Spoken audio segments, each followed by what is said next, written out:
Hello students, आज हम लोग बात करने जा रहे हैं 12th के एक और टॉपिक, एक और चैप्टर जिसका नाम रे ऑप्टिक्स है। रे ऑप्टिक्स या ज्योमेट्रिकल ऑप्टिक्स दोनों ही उसे हम लोग कहते हैं। तो रे ऑप्टिक्स में क्या खासियत है, क्या ऑप्टिक्स का मीनिंग है और इसके बाद इसमें हम लोग क्या क्या पढ़ेंगे, हम लोग डिटेल में देखेंगे। सबसे पहले तो हम लोग ये समझें कि रे ऑप्टिक्स में ऑप्टिक्स क्या है। यदि हम लोग बात करें optics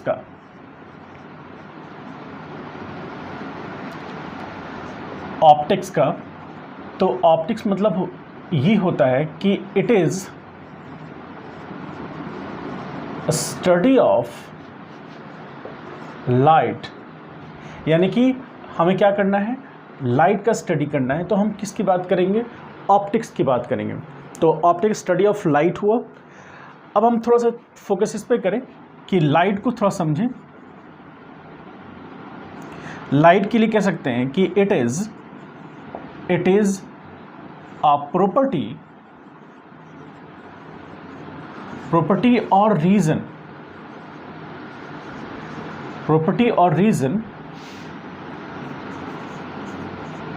through which we can see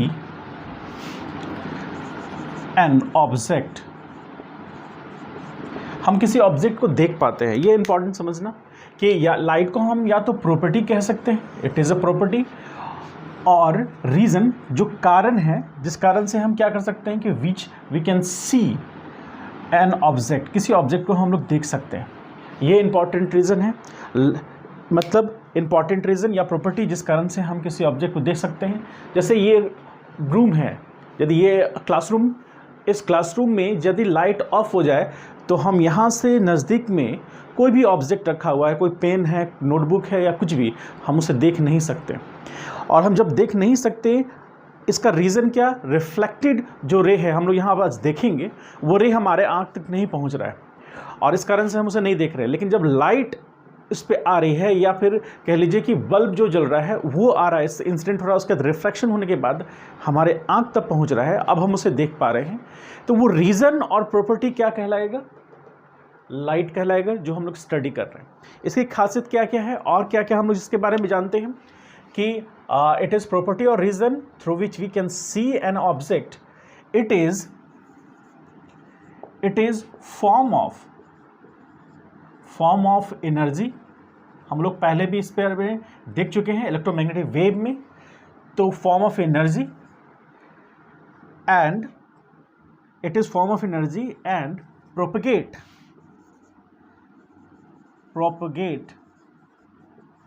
the momentum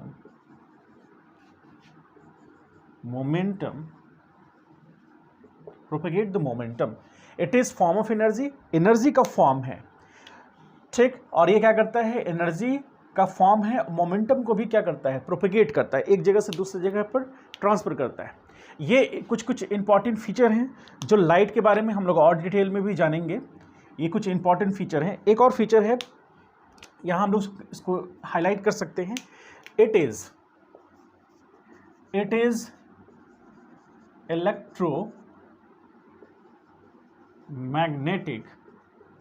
electromagnetic wave. ये इलेक्ट्रोमैग्नेटिक वेव है, हम लोग पहले डिस्कस कर चुके हैं। तो जिसमें कि electrical properties and mechanical properties parallelly दोनों साथ में यहाँ पर होंगे। इलेक्ट्रिक फील्ड भी होगा और मैग्नेटिक फील्ड भी, दोनों 90 डिग्री पे होंगे और इलेक्ट्रिक मैग्नेटिक वेव की तरह बिहेव करेगा। अब इसमें इसकी हम लोग इसको रे ऑप्टिक्स में क्यों पढ़ रहे हैं या फिर वेव ऑप्टिक्स में क्यों नहीं पढ़ रहे हैं, उसको हम लोग थोड़ा समझेंगे। इसकी एक बहुत इंपॉर्टेंट प्रॉपर्टी है जिस कारण से कि द वेवलेंथ, इसमें हम लोग कहते हैं इसको कि the wavelength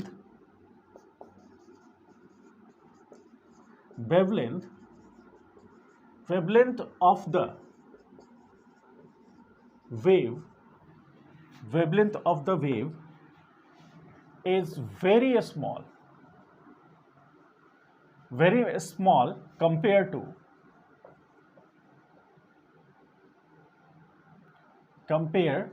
compared to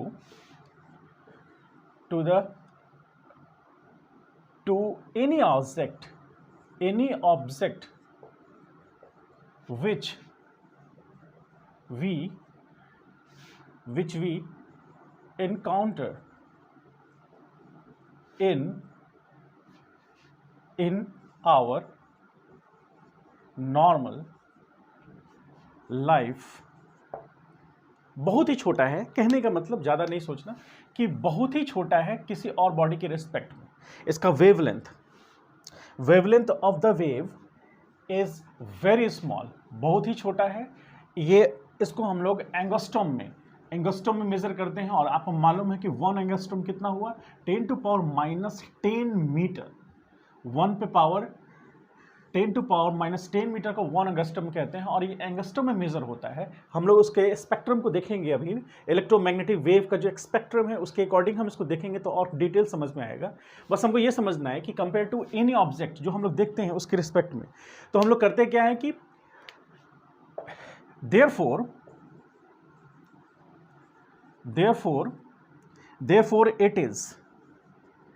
it is considered, it can be considered, कह लीजिए, it can be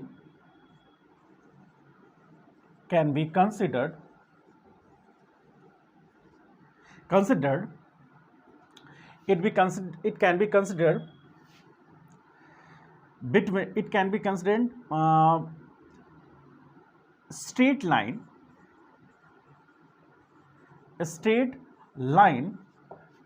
between two points, straight line, it be considered a straight line between 2 points, और इसको कह सकते हैं कि therefore it can be considered between 2 points, कह लीजिए, it can be considered between 1 point to another point by line joining और straight line joining कह लीजिए, बाय स्ट्रेट लाइन, क्योंकि हम लोग रे की बात कर रहे हैं, by straight line joining between 2 points, and that line is called, that straight line कह लीजिए, क्योंकि straight यूज कर रहे थे हम लोग, straight line is called रे ऑफ लाइट। उसे हम लोग क्या कहेंगे, उसे हम लोग कह रहे हैं रे ऑफ लाइट। उस स्ट्रेट लाइन को जो 2 पॉइंट्स को जोड़ेगा उसे हम लोग स्ट्रेट लाइन कहेंगे, और वही हमारा क्या है, रे ऑफ लाइट है। ये हमारे लिए इंपॉर्टेंट है, रे ऑफ लाइट है वो, ठीक। एंड इसी में आगे क्या कहेंगे कि and the bundle of such rays of light is called beam of light। उसे हम लोग कहते हैं beam of light। ये हमें समझना है। नीचे यदि नहीं दिख रहा हो तो बीम ऑफ लाइट, उसी को हम लोग बीम ऑफ लाइट कहते हैं। किसे, जो बंडल ऑफ स्ट्रेट रेज हैं, या बंडल ऑफ क्या कह लीजिए, the bundle of such rays of light is called beam of light. उसे हम लोग बीम ऑफ लाइट कहते हैं। इसमें इंपॉर्टेंट जो समझना है, वेवलेंथ बहुत छोटा होने के कारण हम वेव को क्या मान सकते हैं, एक स्ट्रेट लाइन प्रोपगेशन मान सकते हैं। यानी कि वेव जो है वो स्ट्रेट लाइन में प्रोपगेट कर रहा है, और जब स्ट्रेट लाइन में वो प्रोपगेट करेगा तो हम उसे रे ऑप्टिक्स में स्टडी कर सकते हैं। रे ऑप्टिक्स में हम ये एज्यूम करते हुए, या ज्योमेट्रिकल ऑप्टिक्स में हम लोग ये एज्यूम करते हुए उसको स्टडी कर सकते हैं कि उसका वेवलेंथ काफ़ी छोटा है, जिस कारण से वो वेव एक स्ट्रेट लाइन में फ्लो कर रहा है, मूव कर रहा है एक पोजीशन से one point to another point. ये by the line joining of a straight line, that straight line is called ray of light, and the bundle of this kind of straight lines rays, the rays of light are called beam of light. ये हम लोग देखें, इसमें हम लोग इसको और detail में जानेंगे। बस हम लोग अभी जो इंट्रोडक्शन पार्ट में ये समझ रहे हैं कि आखिर किसी भी इलेक्ट्रोमैग्नेटिक वेव को हम एज्यूम कर रहे हैं कि वह स्ट्रेट पाथ में मूव कर रहा है, उसका रीज़न साफ सिर्फ ये है कि उसका वेवलेंथ को हम मान रहे हैं कि बहुत ही छोटा है, और एंगस्ट्रम में होता भी है। हम लोग आगे भी देखेंगे, न्यूमेरिकल्स करेंगे तो समझ में और डिटेल आएगा। तो ये इंपॉर्टेंट, बहुत फंडामेंटल बेसिक फीचर है। इसे हम लोग जस्ट आगे इलेक्ट्रोमैग्नेटिक स्पेक्ट्रम को देखते हैं कि क्या कहता है इलेक्ट्रोमैग्नेटिक स्पेक्ट्रम। इसको पॉज करके आप लिख लें, और आगे हम लोग जस्ट देखें इलेक्ट्रोमैग्नेटिक जो हमारा स्पेक्ट्रम है उसके अकॉर्डिंग क्या कहता है, रे of light and beam of light. अब हम लोग रेडियो ये इलेक्ट्रोमैग्नेटिक स्पेक्ट्रम की बात कर रहे हैं। इलेक्ट्रोमैग्नेटिक स्पेक्ट्रम में हम हमेशा ये हमारे जो काम का होता है, जो हमारा विजुअल रेंज है उसकी बात करेंगे। जो उन्होंने रदरफोर्ड ने दिया था उसकी हम लोग बात करें तो उसमें हम लोग ने देखा था इलेक्ट्रोमैग्नेटिक वेव में कि इलेक्ट्रोमैग्नेटिक वेव का जो स्पेक्ट्रम के फॉर्म में है उसमें हम लोग विजुअल रेंज की ही बात कर रहे हैं। बाकी जो विजुअल हमारे लिए नहीं है हम उसकी बात नहीं करेंगे, बस देख लेते हैं। जैसे बीटा गामा रे हो गया, एक्स रे हो गया, ये सब हमें अभी फ़िलहाल इस चैप्टर में तो नहीं जानना है। तो अभी हम लोग जस्ट समझे इसको कि इलेक्ट्रोमैग्नेटिक स्पेक्ट्रम क्या कहता है। तो यहाँ पर according to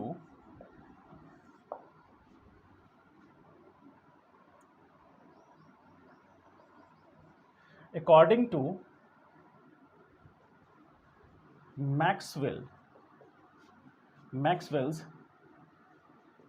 electromagnetic spectrum, ठीक, इलेक्ट्रोमैग्नेटिक स्पेक्ट्रम की हम बात करें तो हम लोग इसमें एक बहुत फेमस जानते हैं कि वेलोसिटी ऑफ वेव की बात करें तो v इज इक्वल टू क्या हम पढ़ते हैं, हम लोग पढ़ते हैं F lambda. v is equal to F lambda की बात करते हैं। तो इसमें हमारा समझने, हम लोग इसको वेव में समझ चुके हैं, लेकिन फिर भी हल्का से यहाँ डिस्कस करते हैं। एफ क्या रिप्रेजेंट करता है, फ्रीक्वेंसी ऑफ द वेव। उसके बाद लैम्डा की बात करें, lambda wavelength of the wave. उसके बाद v velocity of the wave in that medium, उस मीडियम में वेलोसिटी क्या है। तो ये हम जानते हैं, और हमें मालूम है यदि हम एयर की बात करें, फॉर एयर एंड वैक्यूम लिख सकते हैं यहाँ पर, फॉर एयर और वैक्यूम, एयर और वैक्यूम के लिए v बराबर c और बराबर 3 × 10⁸ मीटर पर सेकेंड हो जाएगा। That is velocity of light.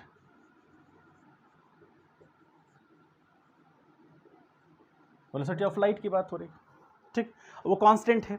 इसका मतलब है कि c इज इक्वल टू, यदि हम लिखते हैं c is equal to F lambda, तो इसका मतलब this implies if F increase lambda decrease, यानी कि फ्रीक्वेंसी बढ़ेगा तो लैम्डा घटेगा। और हम लोग स्मॉल लैम्डा की बात कर रहे थे, इलेक्ट्रोमैग्नेटिक वेव जिसमें कि उसका वेवलेंथ काफ़ी छोटा होगा। इसका मतलब कि वेवलेंथ काफ़ी छोटा होगा, फ्रीक्वेंसी काफ़ी ज़्यादा होगा, और हम लोग यदि एयर और वैक्यूम में ले रहे हैं तो वेलोसिटी ऑफ लाइट कितना हो जाएगा, c, इतना, ये कांस्टेंट है। इसका मतलब वेवलेंथ को घटना होगा, फ्रीक्वेंसी बढ़ेगा। अब हम लोग इलेक्ट्रोमैग्नेटिक स्पेक्ट्रम को ध्यान से देखें तो उसमें हम लोग यही चीज़ देखते भी हैं कि सपोज करें स्पेक्ट्रम हम यहाँ ड्रॉ करने की कोशिश कर रहे हैं छोटे साइज में। स्पेक्ट्रम को देखें यहाँ पर,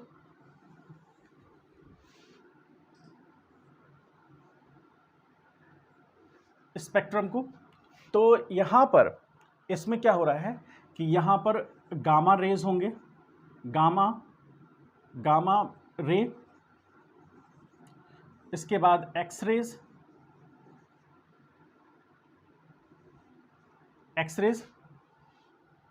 गामा रेज एक्स रेज आएगा, इसके बाद गामा रे होगा, एक्स रे हो गया, इसके जस्ट इस साइड में और क्या आएगा, इसके बाद अल्ट्रा वायलेट वेव कह लीजिए, इसके बाद विजिबल वेव, इसके बाद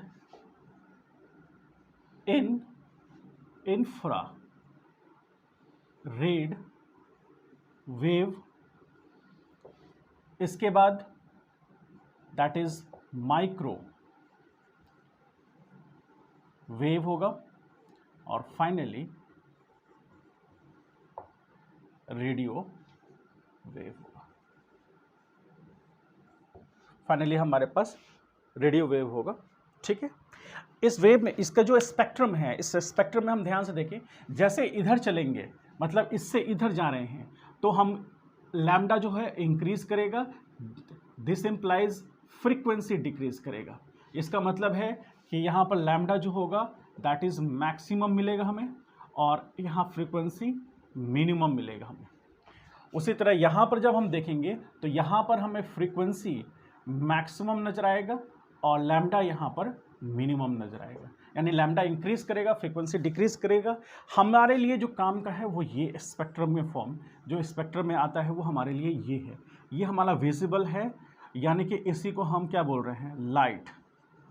और सिंस इसका यहाँ पर कह लें कि since the lambda itself very low, या फिर कह लीजिए लैम्डा इज वेरी लेस, ज़्यादा डिटेल में सही समझ में आए तो लिखेंगे यहाँ पर since the wavelength is very small, we will study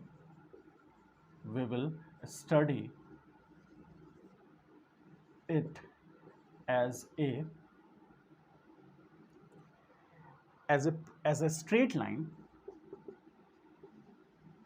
और इसी को क्या बोलेंगे हम लोग, we study as a simple, straight line तो है ही, एज रे ऑप्टिक्स में हम इसको स्टडी कर सकते हैं। ये हमारे लिए इसका काम है। विजुअल रेंज में यदि हम लोग बात करें तो ये कितना है, ये आ जाएगा 4000 एंगस्ट्रम और 7500 एंगस्ट्रम के अराउंड ये रेंज आएगा। इसके बाद आगे बढ़ते जाएंगे हम लोग देखेंगे तो ये पॉइंट हमारा 4000 एंगस्ट्रम और ये 7500 एंगस्ट्रम में बात करेंगे, या नैनोमीटर केस में बात करें तो 400 नैनोमीटर, और यहाँ आ जाएगा 7500 4000 एंड 750 कह लीजिए यहाँ पर नैनोमीटर की बात करेंगे। तो अब हम लोग इसकी बात करेंगे, और चूंकि उसका वेवलेंथ काफ़ी छोटा है तो उसको हम रे ऑप्टिक्स में स्टडी करेंगे, ये हम लोग देखेंगे आगे। ये हमारा समझना इंपॉर्टेंट है कि इसी की हम लोग बात करेंगे और रे ऑप्टिक्स के अकॉर्डिंग बात करेंगे। अब इसमें जो हम लोग पढ़ना क्या क्या है, यदि हम इसके डिटेल को समझें कि क्या क्या हमें इसमें पढ़ना है, तो सबसे पहले तो ये क्लियर है कि स्ट्रेट लाइन की तरह रिप्रेजेंट करेंगे इसे, और हमें जो पढ़ना है उसमें ये देखना कि क्या क्या टॉपिक्स चलेंगे वो हम समझते हैं। यहाँ पर इसमें हम लोग 10th बोर्ड में जो हम लोग समझ चुके हैं, पढ़ चुके हैं 10th बोर्ड में, वो टॉपिक्स हैं रिफ्लेक्शन, रिफ्रैक्शन, और इसमें आ जाएगा डिस्पर्शन। कह लीजिए कि हम लोग डिस्पर्शन जो हम लोग इसको स्टडी करेंगे। क्यों करेंगे ऐसा? क्योंकि ये स्ट्रेट लाइन को रिप्रेजेंट कर रहा है रे, यानी कि वेव जो है वो स्ट्रेट लाइन में मूव कर रहा है, इस चैप्टर के अंदर में हम लोग पढ़ रहे हैं। तो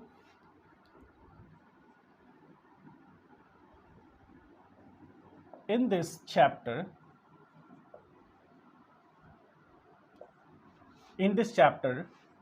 we will study about reflection of light, refraction of light, reflection of light, dispersion of light, इन सब लोगों के बारे में खास करके पढ़ेंगे। रिफ्लेक्शन, ये जितने भी प्रॉपर्टी हैं, ये तीनों प्रॉपर्टी तब शो होंगे जब वो जो वेव है वो स्ट्रेट लाइन की तरह मूव करेगा। जैसे हम लोग रिफ्लेक्शन की बात करें, हल्का सा इसमें रिफ्लेक्शन की बात करें तो हम लोग यहाँ पर हल्का सा देख सकते हैं, रिफ्लेक्शन की बात कर रहे हैं हम लोग, तो रिफ्लेक्शन, हालांकि ये 10th में आप पढ़ चुके हैं। रिफ्लेक्शन ऑफ लाइट की बात करें, रिफ्लेक्शन ऑफ लाइट, तो यहाँ पर हम लोग देखेंगे क्या कि हमारे पास एक सपोज प्लेन मिरर है, हमारे पास एक प्लेन मिरर है, इसे हम लोग प्लेन मिरर कह रहे हैं। प्लेन मिरर, अब क्या हुआ कि एक रे ऑफ लाइट, हमने बोला था कि स्ट्रेट लाइन से हम रिप्रेजेंट कर सकते हैं क्योंकि वेवलेंथ काफ़ी छोटा है। रे ऑफ लाइट कह लीजिए कि रे ऑप्टिक्स में हम लोग पढ़ रहे हैं स्टडी ऑफ लाइट, यानी कि जो लाइट का जो स्टडी हम लोग करेंगे उसका जो पिक्चर हम लोग ड्रॉ करेंगे, that pictorial view will be in a straight line, वो स्ट्रेट लाइन से रिप्रेजेंट होगा रे ऑप्टिक्स के अंदर में। तो हम लोग ये 10th में भी पढ़ चुके थे कि रे जो है, वेव या रे ऑफ लाइट जो वो इंसिडेंट हो रहा है किसी भी सरफेस पर, इस पॉइंट पर मान लेते हैं, और ये क्या बोलेंगे इसको, ऑब्लिकली इंसिडेंट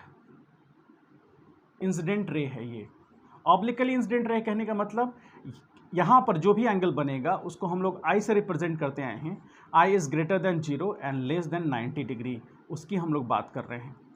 अब ये कैसे, थोड़ा सा यहाँ पर समझे। इंसिडेंट यहाँ पे हुआ, यहाँ पर हम एक नॉर्मल इस पर ड्रॉ करते हैं, ये कहलाएगा normal on the plane surface.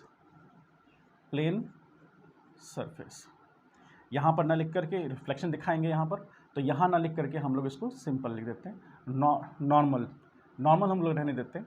अब जैसे यहाँ से रे इंसिडेंट हुआ, यहाँ पर नॉर्मल के साथ जो उसने एंगल बनाया था, यही वो एंगल यहाँ हमने यूज़ किया। यहाँ इंसिडेंट, ये आई एंगल ऑफ इंसिडेंट को रिप्रेजेंट कर रहा है, इसे हम लोग बोलेंगे एंगल ऑफ इंसिडेंस आई, और आफ्टर इंसिडेंस ये यहाँ से रिफ्लेक्ट कर गया इस डायरेक्शन में, तो उसने जो एंगल बनाया दैट इज आर, इसे हम लोग कहेंगे एंगल ऑफ रिफ्लेक्शन, और ये होगा रिफ्लेक्टेड रे, ठीक। और normal on the plane surface, ठीक। तो angle of incident, angle of reflection, ये कब शो हो रहा है। ओब्लिकली इंसिडेंट रे इंसिडेंट हुआ, ऑब्लिकली इंसिडेंट मतलब 0 डिग्री नहीं होगा, जब यहाँ पर ये रे जब परपेंडिकुलरली इस प्लेन पे हिट करेगा, यानी कि एंगल इस पे प्लेन के साथ 90 डिग्री बनाएगा, तो आई आपका 0 हो जाएगा। उस केस पे हम लोग ये मानेंगे कि ray normally incident on the plane surface, वहाँ पर हमारा फिर काम नहीं होगा। इसलिए ये कंडीशन हम लोग को मानना है। ऑब्लिकली इंसिडेंट रे जो कि 0 से बड़ा है और 90 से छोटा है, वो इंसिडेंट हुआ आई एंगल बनाते हुए। आफ्टर यहाँ इंसिडेंट होने के बाद रिफ्लेक्शन जो होगा वो निकल जाएगा और वो आई और आर इक्वल होगा, यदि रिफ्लेक्शन ऑफ लाइट की बात कर रहे हैं, लॉ ऑफ रिफ्लेक्शन को शो कर रहा है। तो from law of reflection,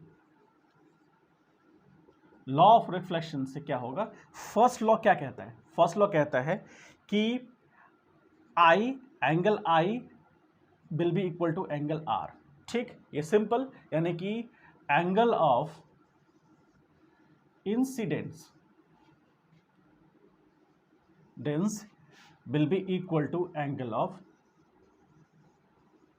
reflection, दोनों सेम होंगे। ठीक, सेकंड लॉ क्या कहता है, लॉ इसी में सेकंड क्या कहता है, सेकंड कहता है कि point of incidence point of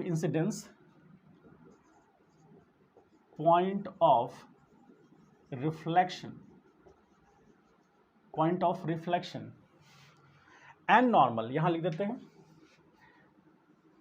and normal on the plane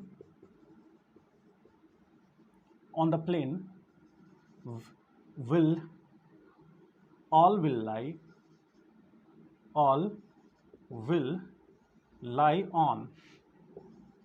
on same plane, एक ही प्लेन पे होंगे ये तीनों। ये कहने का मतलब इस पॉइंट को हम लोग रिप्रेजेंट कर रहे हैं, मान लीजिए इस पॉइंट को हम P से रिप्रेजेंट कर रहे हैं, तो सेम ये होगा P, इसकी बात कर रहे हो। ये दोनों लॉ इंपॉर्टेंट है, ये हम लोग ने पढ़ रखा था, ये हम लोग 10th बोर्ड लेवल में ही इसको पढ़ चुके हैं। बस हमें ये समझना है कि इसको हम लोग यहाँ पर स्टडी नहीं करने जाएंगे, क्योंकि आपका जो 12th बोर्ड का स्टार्ट होता है सिलेबस एनसीईआरटी के अकॉर्डिंग हम यदि चले तो एनसीईआरटी के अकॉर्डिंग हमारा डायरेक्ट स्टार्ट होता है जब ये जो सरफेस प्लेन सरफेस वो प्लेन नहीं है, कर्व हो जाएगा, जिसको कि हम लोग स्फेरिकल प्लेन कहते हैं। तो स्फेरिकल प्लेन के लिए हम लोग स्टडी करेंगे, तो स्फीयर का जो पार्ट हो गया उसके अकॉर्डिंग हम बात करेंगे, जिसमें कनकेव मिरर और कन्वेक्स मिरर आता है। ये भी हम लोग 10th में देख चुके हैं, इसको डिटेल में और थोड़ा सा समझेंगे। ये बात थी रिफ्लेक्शन ऑफ लाइट की, सिंपल किसके लिए, प्लेन मिरर के लिए। प्लेन मिरर यहाँ यूज़ किया गया है, लेकिन आगे हम लोग जो अब आगे सिलेबस में जस्ट नेक्स्ट इसके बाद जो टॉपिक देखेंगे उसमें हम लोग स्फेरिकल मिरर की बात करेंगे, प्लेन मिरर की बात नहीं करेंगे।